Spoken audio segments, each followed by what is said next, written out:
Hello, everyone. Welcome to the Women in STEM podcast. I am your host, Kelly Shungu, and today we're going to be covering a very exciting topic. We're going to be talking about the representation of women in STEM in film and TV shows. So, we have two great guests here, Paul and Emily. Would you like to introduce yourself, please?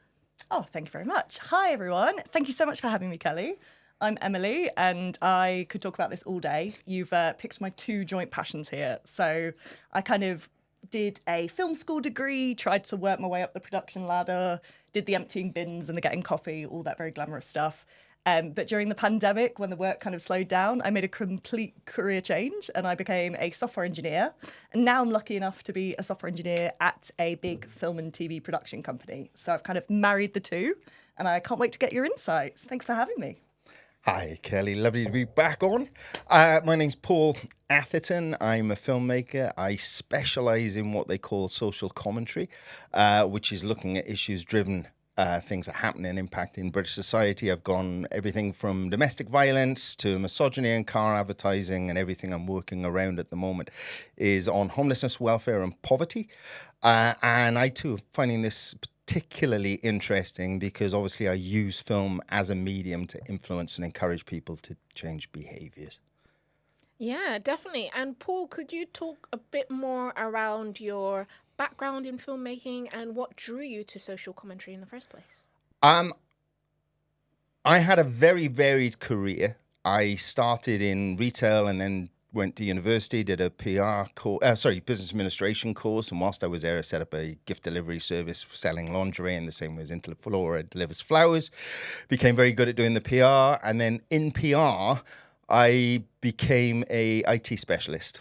And so I launched the first video online in the UK, launched the first online banking in the UK, launched Nintendo 64 with GoldenEye in the UK. Oh, great game.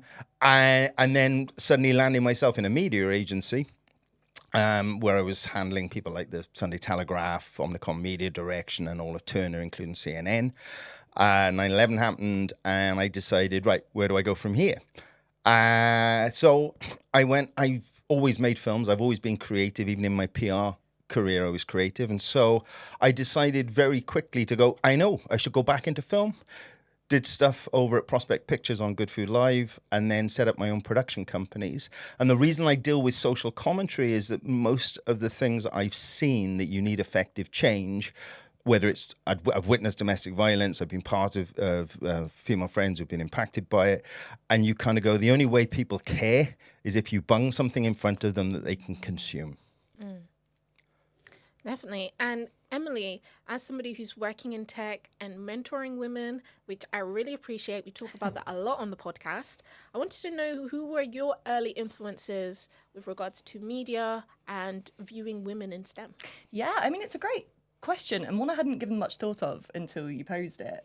And then when I was reflecting, I thought in terms of kind of the actual representation of like female scientists or, you know, women in coding and stuff on TV, I feel like I didn't have that many as a young person. I was really finding it hard to think of any. You know, I could think of Dr. Ellie Settler from Jurassic Park. She was like one of my first heroes, right? Yeah. But all of the other examples I was thinking of were fictional or they were cartoons. And I think you've hit upon something really important there. And like you were just saying, Paul, that's why I think like media, having these visual representations in front of people are so important because you form these ideas surprisingly young, you know, and I do think something that I carried with me for a long time was when I saw these kind of coding heroes or very, very clever people in STEM on film and TV, they were often kind of portrayed as people that had that skill naturally.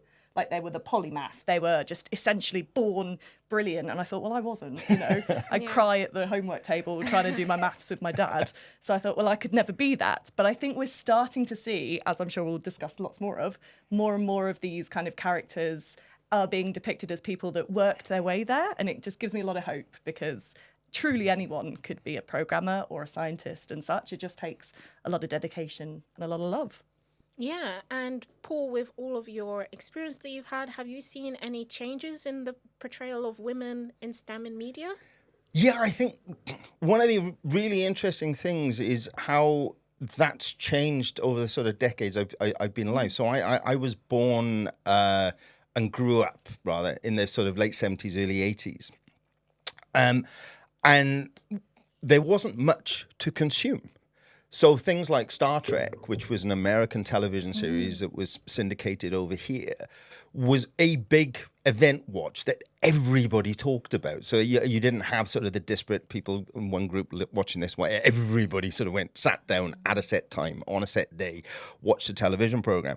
And Star Trek, for my generation, basically just went, here are women in senior roles, even black women, which, the majority of people in Britain had never seen, leading, captains, science, and it kind of defined that. And then as time has gone by, this seems to have slid out of vogue. And you didn't see that in the same way. And then we slid back, and now we're kind of highlighting it. We're kind of going, oh, look, there's a black woman on television in a science role, and suddenly it's not normal. And I found that really strange that you've had this evolution of change between generations where now it's suddenly feeling unnatural to see people in those roles, whereas previously, even though it was unnatural, it seemed perfectly normal. Yeah, definitely. And let's move on to the movie representation segment, because I find this super intriguing. Emily, I wanted to know if there were any specific films that you would like to highlight that have been pivotal to what you found interesting in movies with regards to women in STEM. Yeah, I mean, again, as you say, I think thankfully we're seeing more of them now. So there are so many, but I think they kind of go into two categories, right? Like we've had some brilliant biopics lately. We had, was it Radioactive, the Marie Curie story? Hidden Figures, obviously, is a massive one. But then also, I'm just a big fan of like women in STEM in fun, fantastical blockbuster films. So I know they always get a lot of hate, but things like Ghostbusters, the all-female reboot, and things like Ocean's 8. Like, I love that on the one hand, we can have representation of women in STEM and it be an important historical discussion. But then equally, I just want to watch women hacking the mainframe, like little boys do growing up and things like that. So I think we're seeing a lot of progress. I think we can do a lot better.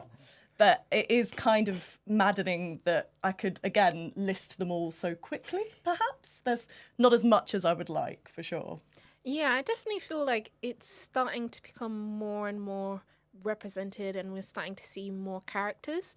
And I'd also like to hear your perspective, Paul, on the representation of women in STEM in movies.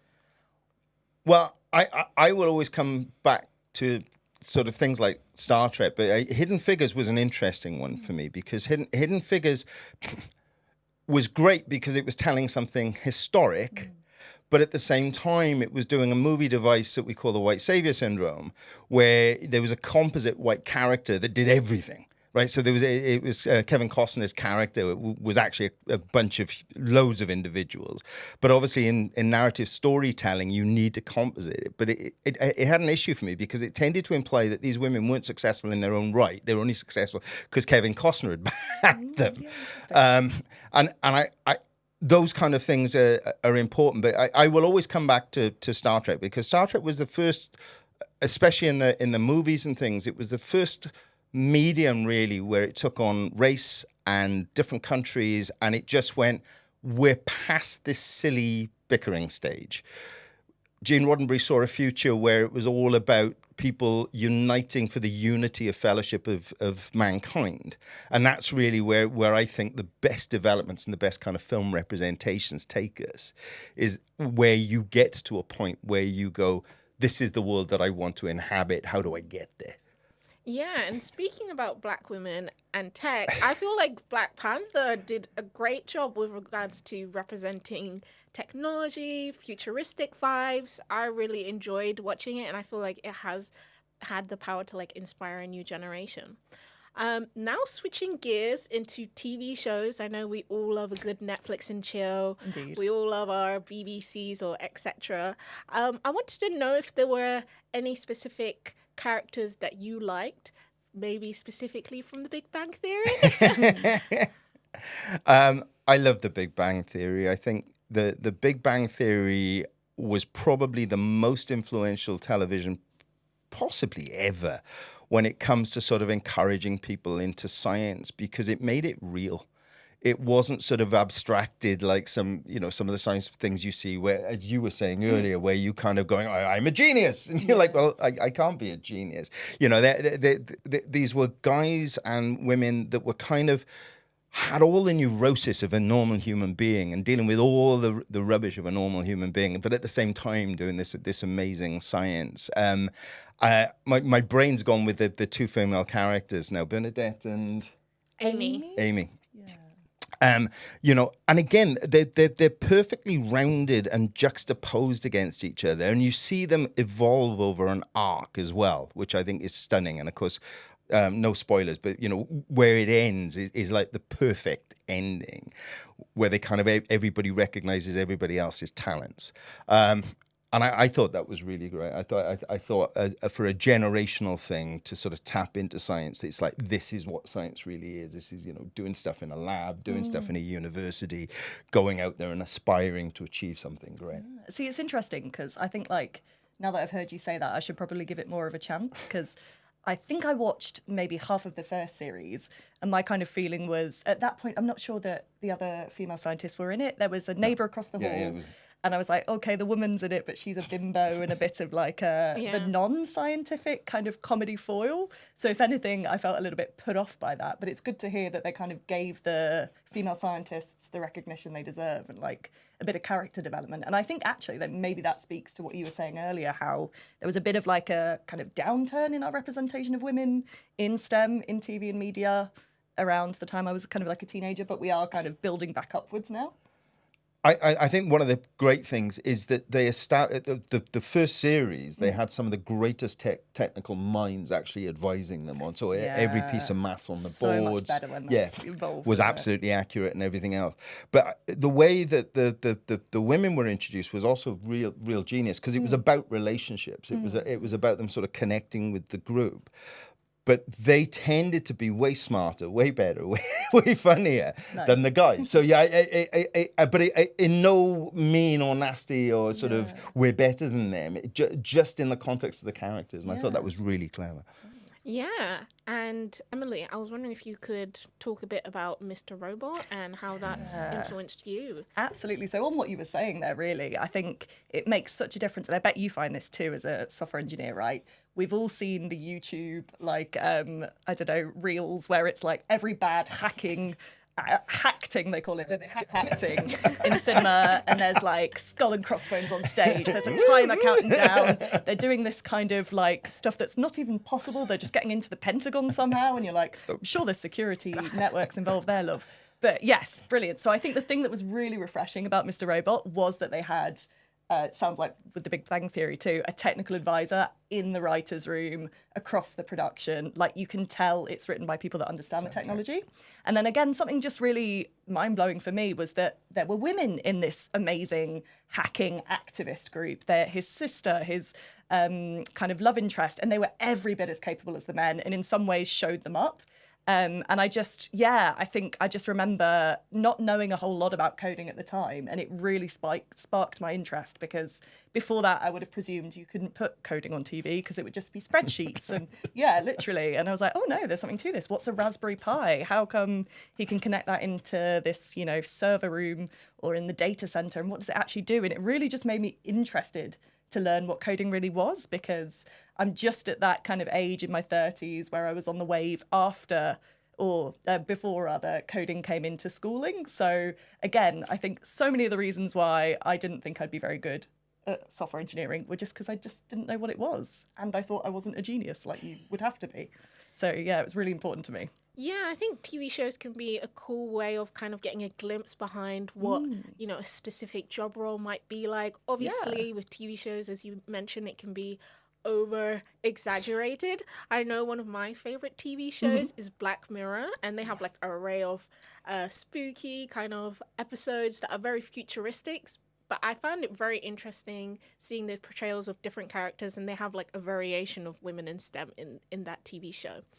And I kind of wanted to switch gears and to ask you, Emily, how do you think media portrayal of women in tech really impacts the work experience overall? Ooh, that's a great question. Because I think it has impact on different levels, doesn't it? So, like, I'm a firm believer in this idea. You got to see it to be it. And I think we're making vast improvements there. And, Gina Davis, the actress, I love her from Thelma and Louise and lots of great classic films. She's a real kind of advocate for female roles on screen in general. But as part of her institute, they put out a report every few years about the representation specifically of women in STEM characters on screen. And we are seeing that the percentage of roles where you can apply that women in STEM title are still kind of staying around this percentage mark, but we're seeing much more representation of women in colour of those roles too. So there's some really interesting discussion happening behind the scenes there. But in terms of how it impacts like the kind of everyday understanding of what like you and I do, right, as software engineers or electrical engineers, so cool, by the way. I'm going to ask you lots about that later. I think it's really interesting because I'm really curious to get your perspective too, but I do find there is a lot of overlap in these stories with things that I still experience now. So even some of these more biopics, obviously, for the sake of your listeners who aren't viewing this, I'm a white woman as well. So obviously I can't speak to the experience of being a person of colour and, again, a woman in the industry. But I still find I constantly need to prove my credentials more than my male counterparts. I'm often the only woman in the room. I'm still coming up against some of those themes that we see a lot in these shows. So I think it's really important that they're kind of putting these on screen because they're conversations we still need to have and we still need to change. And I just wondered, do you find that too, Kelly, as a woman in our industry and particularly as a Black woman? Yeah, I think, movies and TV shows can have the power to give people different perceptions. And oftentimes when people meet me, they're like, you're an engineer? Like, really? they expect some sort of nerdy guy in a dark room. Glasses. So I hope through my podcast, I'm able to change the representation of that. Also, there's a TV show that I watch. It's called Good Trouble, and it gives quite a realistic point of view of a young woman going to work, working at a tech company, and overcoming some trials and barriers. So I'll definitely recommend that if you're kind of wanting to see what's going on. But Paul, I wanted to know what changes do you see in the future with regards to the portrayal of women in STEM? I think the key for everybody is to not make it special. Is to you see. One of the things you talked about earlier was Black Panther, and one of the things that did really, really well was just went, this is the universe, this is the world, this is what you're going to accept, and the audience did. They just totally went, okay, that's fine. Now, you've got this young girl who's an incredibly genius in absolutely everything and makes all the guys, the superhero look like, intrepid little sort of moron sitting in the corner, which was phenomenal. But that's what we should be aiming for. We should be aiming for a position where we're not having these conversations. Yeah. So that it is totally and utterly of course there's a woman that's leading that engineering department. Of course there's a woman that's doing this. Of course there's a woman doing that. And I think there's a danger sometimes, especially currently, where we're focusing on a particular issue. We must address this issue or we must address that issue. And then the writers do that accordingly. And then it comes across as something quite unique. And so if you're growing up, you're thinking, that's really special. Going back to your genius point, it's only certain people that will achieve that. As opposed to, which again, we talked about Big Bang Theory. That was one of the things I loved about all those female characters because they were so disparate. They came from different backgrounds. They had different personalities. Their successes. So I think future vision is taking it to a place where you put on screen and everybody in that audience just accepts that as the norm. I think that's such a good point because, like you say, it's kind of like even thinking ahead about this podcast. You can think of the things that you really loved watching on screen, but you try and get some more ideas and Google it, and it is always the same sort of 10 examples that show up. So wouldn't it be nice if the list was like, well, here are the top 50, but here's the rest that, made the long list, right? I think we definitely should work towards that where it's just common for the, say, the chief scientific officer, you mentioned on Star Trek, to just happen to be a woman. I think, I'd love to see that. Fingers crossed. Great. It's been great having you both on the podcast. Where can people find you? How can people connect with you? Oh, thanks a lot. Thank you so much for having me. It's my pleasure. You can find me, I'm at Your Tech Big Sister on Instagram, and then I post some sort of more long-form ideas on Medium too. I still have a remnant on Twitter, or X, as it's now been relabeled, A Londoners London, and on Instagram, again, at A Londoners London. And I've got, what have I got coming up? We've working currently on a book called Why Don't People Help? So keep your eyes peeled out for that. And it's looking at civil society and how we can re-engage and support one another to be a better society. Oh, brilliant. Great. Thank you both so much for coming on the podcast. Thank you so much for sharing your insightful inputs with my audience. And please make sure, if you're listening, wherever you are, to make sure to follow and to check out my social medias. Thanks a lot. Thanks for having us. Thanks, guys. Take care.